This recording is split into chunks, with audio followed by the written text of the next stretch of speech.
فجر کے بعد سونے کا معمول۔ محمد آزاد صاحب انڈیا سے پوچھتے ہیں، فجر کی نماز پڑھ کر سو جانا ٹھیک ہے؟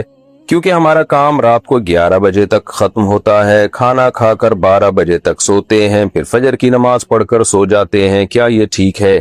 دیکھیں، فجر کے بعد سونا اسلاف سے، صحابہ تابعین سے اس کی ممانعت منقول ہے۔ ممانعت گاڑی اردو ہے انڈیا والوں کے لیے خاص طور پر۔ ممانعت کا مطلب یہ ہوتا ہے کہ اس کو ناپسند کیا گیا ہے۔ تو فجر کے بعد سونا اچھی عادت نہیں ہے، مکروہ ہے، ناپسند میں۔ حرام حلال کی بات نہیں ہے، جائز تو ہے، کسی بھی وقت سو جائیں آپ، کہ ناپسندیدہ ہے اور فطرت کے بھی خلاف ہے۔ یعنی شریعت نے جو ہمیں ٹائم بتایا ہے، رات کو جلدی سو، پھر جلدی اٹھو، اور پھر نبی صلی اللہ علیہ وسلم کی صحیح حدیث ہے، آپ صلی اللہ علیہ وسلم نے فرمایا بورک لامتی فی بکورہا، میری امت کے میں برکت اللہ نے صبح کے وقت میں رکھی ہے۔ یعنی صبح صبح کوئی کام کیا جائے گا، برکت ہوگی۔ اللہ تعالیٰ نے فجر کی نماز دی کیوں ہے ہمیں؟ تاکہ ہم جلدی اٹھیں نا، اس لیے تھوڑی دی ہے کہ ہم اٹھیں اور نماز پڑھ کے پھر سو جائیں۔ تو اٹھانے کا مقصد کیا ہوا پھر؟ تو اس ٹائم پہ نماز رکھی گئی ہے تاکہ تم اس وقت سو نہیں بلکہ اٹھو۔ اور میڈیکل سائنس بھی کہتی ہے آکسیجن کا لیول اس وقت سب سے زیادہ ہوتا ہے فضا میں، تو وہ ایک فریش ہونے کا ٹائم ہے اور وہ کاموں کے آغاز کا ٹائم ہے، تو اس لیے ناپسندیدہ ہے۔ یہ مجبوری کے حکام الگ ہوتے ہیں، کسی کو رات کو نیند ہی نہیں آئی اور وہ فجر کے بعد بھی نہیں سوئے گا اور سارا دن میں سونے کا موقع بھی نہیں ملے گا، وہ تو ظاہر ہے پاگل ہو جائے گا پھر۔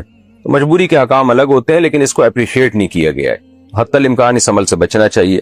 آپ نے جو یہ کہا ہمارا کام رات 11 بجے تک ختم ہوتا ہے، 12 بجے پھر ہم کھانا کھا کے سوتے ہیں، تو آپ تو جو اس روٹین پر عمل کر رہے ہیں نا، اتنی لیٹ نائٹ کھانا کھا کے جب سوئیں گے، تو اس روٹین پر جو لوگ چلتے ہیں وہ پھر ایسا سوتے ہیں کہ پولیس سے بھی نہیں اٹھتے، وہ ایک دن ایسا سوتے ہیں۔ اس سے تو ہارٹ کے مسائل، شوگر آپ کو ہو جائے گی۔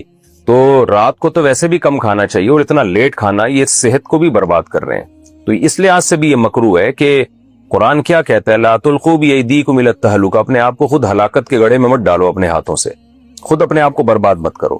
تو کام رات کو 11 بجے آپ کا اگر ختم ہوتا بھی ہے نا، تو کھانا آپ جلدی کھا لیں۔ ظاہر ہے کنٹینیو کام تو نہیں کرتے رہتے ہوں گے نا، 7-8 بجے آپ کو 9 بجے موقع ملتا ہوگا، اس وقت کھانا کھا لیں آپ، ہلکا کھائیں تاکہ کام بھی ہو جائے، اور 11 بجے آپ سو جائیں پھر۔ تو روٹین تھوڑی سی پلاننگ کر کے سیٹ کی جا سکتی ہے، لیکن بہرحال مجبوری ہو تو ایک الگ بات۔ کوئی حلال و حرام کا مسئلہ نہیں ہے، ناپسندیدہ ہے، اسلاف سے اس کی ناپسندیدگی منقول ہے، اور شریعت نے جو ہمیں اسکیجول بتایا نا کام کاج کا، اس کے خلاف ہے۔ اگر کسی نے قرآن کو عبادت کی نیت کے بغیر پڑھا، صرف معلومات کے لیے، تو ثواب ملے گا۔ ثواب کی نیت کرنے میں کیا جا رہا ہے بھائی، تھوڑی سی نیت کر لو ثواب کی۔ تو کچھ بھی نیت کے بغیر بھی اگر قرآن پڑھتے ہیں تو اللہ کی رضا تو مقصد ہوتی ہی، اللہ کی کتاب پڑھ رہے ہیں تو انشاءاللہ ثواب ملے گا۔ باقاعدہ نیت کریں گے، میں نیت کرتا ہوں کہ مجھے ثواب نہ ملے، تو پھر انلزمکموہا وانتم لہا کارہون، تو اللہ کو زبردستی پھر کسی کو ثواب نہیں دیتے۔ تو آپ قرآن پڑھا کریں، سمجھا کریں، انشاءاللہ آپ کو ثواب ملے گا۔ کیا اپنی بیوی کو بہن کہہ کر بلانا جائز ہے؟ نہیں جناب، بہن ایک بہت ہی محرم رشتہ ہے، اور بیوی اور بہن کے رشتے میں زمین آسمان کا فرق ہے، تو یہ جائز نہیں ہے۔ کیا فجر کے بعد سونا مکروہ ہے؟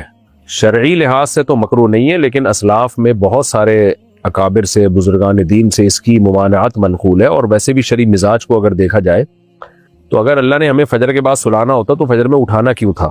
یہ تو دنیا میں کوئی طریقہ نہیں ہوتا نا کہ آپ سو رہے ہیں اور وہ آپ کو کہا جائے کہ اٹھ جاؤ پھر دوبارہ سو جانا۔ تو فجر میں اٹھایا اس لیے جاتا ہے کہ یہ اٹھنے کا ٹائم ہے۔ ہاں کوئی ضرورت ہو، نائٹ ڈیوٹی ہے کسی کی، یا رات کو نیند نہ آئے تو ایک الگ بات ہے، لیکن بہرحال فجر کے بعد سونا ناپسندیدہ ضرور ہے، لیکن شرعی لحاظ سے کوئی ایسا نہیں ہے کہ شریعت میں اس کو ناجائز یا مکروہ قرار دیا گیا ہو۔ کسی بھی ٹائم پہ آدمی سو سکتا ہے۔ نبی کریم صلی اللہ علیہ وسلم، سیدہ عائشہ فرماتی ہیں، آپ کو کسی بھی وقت میں سویا بھی دیکھا گیا ہے اور جاگا ہوا بھی دیکھا گیا ہے۔ البتہ عام معمول نبی کریم صلی اللہ علیہ وسلم کا یہی تھا، رات کو جلدی سونا اور صبح جلدی اٹھنا۔ تبھی آپ صلی اللہ علیہ وسلم نے عشاء کے بعد بات چیت کرنے سے، جاگنے سے منع فرمایا، ناپسند فرمایا۔ تو خلاصہ یہ نکلا کہ فجر کے بعد سونا ناپسندیدہ عمل ہے، اسلاف سے اس کی برائی منقول ہے، اور صحیح حدیث میں آتا ہے بورک لامتی فی بکورہا، آپ صلی اللہ علیہ وسلم نے فرمایا اللہ نے میری امت کی برکت صبح کے وقت میں رکھی ہے۔ کوئی بھی کام آپ صبح میں کریں تو وہ برکت والا کام ہوگا۔ اگر کسی نے تحریری طور پر طلاق دے دی لیکن زبانی انکار کیا تو کیا طلاق واقع ہوگی؟ جی ہاں، واقع ہو جائے گی۔ مسلمان کو غیر مسلم کا جنازہ پڑھنے کی اجازت ہے؟ نہیں جناب، غیر مسلموں کا جنازہ ہوتا ہی نہیں ہے تو کیسے پڑھے گا وہ؟ تو اگر ان کا کوئی خاص مذہبی رسم ہے جس کو وہ جنازہ کہتے ہیں اور اس میں کوئی دعا مانگی جاتی ہے اس کے لیے، میت کے لیے، تو وہ دعا جائز نہیں ہے۔ کیا موبائل پر اور مصحف میں قرآن پڑھنے کا ثواب برابر ہے؟ موبائل پہ بھی قرآن پڑھنے کا ثواب میں قرآن ہی کا ثواب ملے گا، لیکن مصحف میں زیادہ ثواب ہے کیونکہ اس میں قرآن کی تعظیم زیادہ ہے۔ اگر بچوں کے کھلونوں میں جانوروں کی تصویریں ہوں تو ایسے کھلونے خریدنا جائز ہے؟ جائز نہیں ہے، اور اگر خریدنے ہی ہیں تو ان کی تصویر کو مٹا دیں، چہرے کی جو تصویر ہے۔ کیا حج پر جانے والے کے لیے قرض لینا جائز ہے؟ اگر 100% یقین ہو کہ میں قرض ادا کر سکتا ہوں، جیسے بعض لوگوں کی پیمنٹ پھنسی ہوئی ہوتی ہے، ان کو پتہ ہے 1-2 مہینے میں مل جائے گی، تو اس طرح کا اگر کوئی کیس ہے تو قرض لینا جائز ہے۔ لیکن اگر یہ خطرہ ہے کہ پتہ نہیں میں لوٹا پاؤں گا یا نہیں لوٹا پاؤں گا تو پھر جائز نہیں ہے۔ کیا قرآن کو حفظ کرنے کے بعد بھول جانا گناہ کبیرہ ہے؟ دیکھیں حدیث میں آتا ہے کہ بڑے گناہوں میں اس کو شمار کیا گیا ہے کہ قرآن پڑھنے کے بعد بھول جائے، لیکن راجح قول کے مطابق یہاں بھولنے سے یہ مراد ہے کہ دیکھ کے بھی نہ پڑھ سکے، کیونکہ پہلے زمانے میں کتابت بہت مشکل سے سیکھی جاتی تھی، تو اس بات کا امکان تھا کہ کوئی کسی نے پڑھنا سیکھا اور پھر بھول گیا وہ، لیکن اب ایسا بہت ہی مشکل ہے کہ کوئی دیکھ کے بھی نہ پڑھ سکے۔ بہرحال نعمت کی ناقدری تو ہے کہ اگر کسی نے قرآن حفظ کیا اور بھول گیا تو نعمت کی ناقدری ہے، لیکن یہ کبیرہ گناہ میں داخل نہیں ہے۔ کیا مسجد کے امام کو زکوٰۃ دینا جائز ہے؟ تنخواہ میں جائز نہیں ہے، ویسے امام اگر غریب ہے تو اس کو زکوٰۃ دے سکتے ہیں، لیکن زکوٰۃ کے نام پہ نہ دیں، اس سے امام کی ایک توہین ہوتی ہے، تو ہدیے کے نام پہ دیں، دل میں زکوٰۃ کی نیت کر لیں۔ بچوں کو مخلوط تعلیم والے اسکول میں بھیجنا جائز ہے؟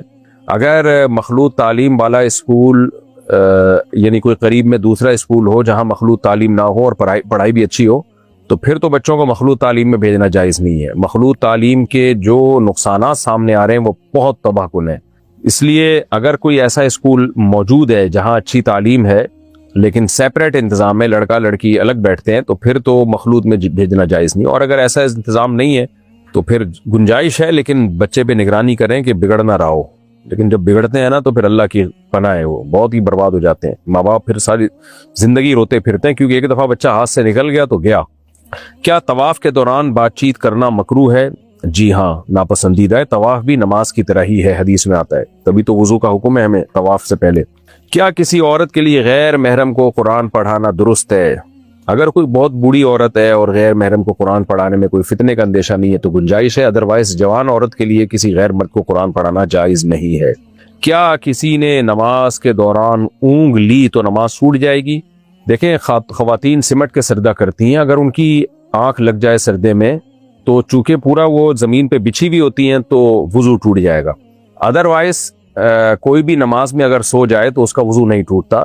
وجہ اس کی ہے کہ نماز میں جیسے ہم جب کھڑے ہوتے ہیں تو ٹیک نہیں لگی ہوئی ہوتی، اتحیات میں بیٹھے ہوئے ہیں تو دونوں سرین زمین پر لگی ہوئی ہوتی ہیں، تو اس وجہ سے نماز میں اونگنے سے وضو نہیں ٹوٹتا۔ البتہ عورت اگر سردے میں تھی اور سو گئی، مرد اگر سردے میں سوتا ہے تو مرد کا باڈی تو اٹھی ہوئی ہوتی ہے نا، ہاں ایسی آنکھ لگی کہ باڈی زمین پہ پوری بچھ گئی تو بھی وضو ٹوٹ جائے گا۔ غیر مسلم کے ساتھ تجارت میں شراکت کرنا جائز ہے؟ جی ہاں جائز ہے۔ کیا کسی کے لیے اپنے رشتہ داروں سے قطع تعلق رکھنا گناہ کبیرہ ہے؟ اگر رشتہ دار بہت تنگ کرتے ہوں تو کیا کریں؟ رشتہ داروں سے تعلق ختم کرنا گناہ کبیرہ ہے۔ اگر بہت تنگ کر رہے ہیں تو ریزرو ہو جائیں، ان سے زیادہ فری نہ ہو، تھوڑا دور ہو جائیں ان سے، اور کبھی کبھار ہیلو ہائی کر لیا کریں۔ اگر کسی نے زمین پر سجدہ نہ کیا بلکہ قالین پر کیا تو کیا نماز درست ہے؟ جی ہو جائے گی نماز۔ اگر کسی دوسرے کے لیے کسی دوسرے کے لیے حج بدل کے پیسے لینا جائز ہے؟ کیا مطلب کسی دوسرے کے لیے حج بدل کے پیسے لینا جائز ہے؟ یعنی آپ کسی اور کے پیسے سے حج بدل کر رہے ہو کسی بندے کی طرف سے، تو اس بندے کی اجازت سے لے سکتے ہیں، تو یہی سمجھا جائے گا جیسے جس نے پیسے دیے ہیں اسی بندے کو دیے ہیں اور یہ پھر آپ کو دے رہا ہے، تو یہی سمجھا جائے گا اس کو۔ کیا شوہر بیوی کو اپنی ملازمت چھوڑنے پر مجبور کر سکتا ہے؟ جی اگر شوہر بنیادی نان نفقہ بیوی کو دے رہا ہے اور پھر وہ نہیں چاہتا کہ میری بیوی جاب کرے تو شرعاً عورت پہ شوہر کی اطاعت لازم ہے۔ کیا کسی فاسق عالم دین کی تقلید جائز ہے؟ اگر کوئی شخص دین کے علم میں پختہ ہے، اس کے بارے میں غالب گمان یہ ہے کہ یہ قرآن و سنت ہی کے مطابق مسائل بتاتا ہے، تو پھر کسی بھی عالم دین کی تقلید اور اتباع ایک ہی چیز کے دو نام ہے، خوب سمجھ لیں، تو جائز ہے پھر ایسے۔ لیکن ہوتا یہ ہے کہ جو فاسق ہوتا ہے نا، اس کے بارے میں خطرہ یہ ہوتا ہے کہ وہ کہیں مسائل میں گڑبڑ نہ کرے، مالی لالچ میں یا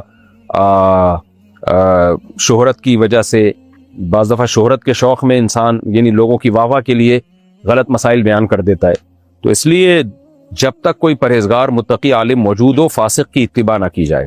البتہ علم کامل ہونا بہرحال ضروری ہے، اور الحمدللہ علماء میں بہت سارے متدین دیندار علماء موجود ہیں، تو ضرورت کیا ہے کسی فاسق عالم کی اتباع کرنے کی۔ حیض کی حالت میں عورت کے لیے درود شریف پڑھنا افضل ہے یا نہ پڑھنا افضل ہے؟ پڑھنا افضل ہے درود، تاکہ درود میں ناغہ نہ ہو۔ نکاح کے وقت شرط لگانا ہے کہ شوہر دوسری شادی نہیں کرے گا، یہ درست ہے؟ جی لگا سکتے ہیں، لیکن پھر بھی شرعاً اس کے لیے دوسری شادی جائز ہے، کیونکہ ایسی شرطیں بس ایک اخلاقی حیثیت ہوتی ہے، ایسی شرطوں کی اخلاقی طور پر اس کو پابند کیا جائے گا کہ یار تم نے تو معاہدہ کیا تھا، کیوں اس کی مخالفت کر رہے ہو؟ لیکن یہ معاہدہ وعدے کی حیثیت کہلائے گا، یہ کوئی ایسا ایگریمنٹ نہیں ہے جس کو ایگریمنٹ کہا جائے۔ ایگریمنٹ ہوتا ہے جانبین سے، تو یہ ایسا ہی ہے جیسے کوئی آپ سے معاہدہ کر لے کہ میں جو ہے صبح ناشتے میں پراٹھا نہیں کھاؤں گا، ایک مثال دے رہا ہوں میں، تو وہ پھر بھی اجازت ہے اس کو، بھائی تو جو مرضی کر لے ناشتہ، میں جہاز میں سفر نہیں کروں گا، میں ٹرین میں سفر کروں گا، تو یہ وہ والی شرطیں ہوتی ہیں جن کی کوئی شرعی حیثیت نہیں ہوتی۔ تو شریعت نے مرد کو عدل کی شرط کے ساتھ اجازت دی بھی ہے دوسری شادی کی، تو وہ اگر معاہدہ کر بھی لیتا ہے کہ میں دوسری نہیں کروں گا، تو بھی اس معاہدے کی شرعی حیثیت کچھ ہے نہیں۔ ہاں اخلاقی طور پہ بہرحال وہ اس کا پابند ہوگا کہ بلا ضرورت پھر وہ یہ کام نہ کرے۔ میرے سامنے جب کوئی کیس آتا ہے کہ مرد نے شادی سے پہلے ایگریمنٹ کیا لڑکی والوں سے کہ میں دوسری شادی نہیں کروں گا، اس شرط پہ انہوں نے اپنی بیٹی دے دی، تو اب وہ اگر وہ کرنے لگتا ہے تو میری عادت یہی ہے کہ میں اس کو اخلاقی طور پہ میں اس کو منع کرتا ہوں کہ آپ نے تو ایگریمنٹ کیا تھا لڑکی والوں سے، تو اب آپ کیوں کر رہے ہو؟ کوئی معقول ریزن ہو تو ٹھیک ہے، ادروائز یہ بہرحال غیر اخلاقی حرکت ہے، اور اخلاقیات بھی شریعت کی تعلیمات ہی کا ایک حصہ ہے کہ اس وقت تو آپ نے معاہدہ کر لیا اور دل میں آپ کے چور تھا کہ میں کر لوں گا، تو جھوٹ تو بولا نا آپ نے۔ ہاں کوئی شرعی ضرورت پڑ جائے تو ایک الگ بات ہے، تو شرعاً تو جائز ہے، لیکن اخلاقاً یہ برا کام ہے، اور اخلاقیات بھی شریعت ہی کا حکم ہے، تو اس لیے اس عمل کو ناپسندیدہ بہرحال کہا جائے گا، اور قابل ملامت ضرور ہوگا ایسا شخص۔ حرام نہیں کہا جائے گا اس عمل کو، لیکن ایسا شخص قابل ملامت ضرور ہوگا کہ کمبخت تو نے اس وقت تو لڑکی والوں سے وعدہ کر لیا تھا کہ میں دوسری شادی نہیں کروں گا، تو اس وقت دھوکہ دے رہا تھا کیا تو ان کو، تو اب کیوں اس وعدے کی خلاف ورزی کیوں کر رہا ہے؟ تو شریعت میں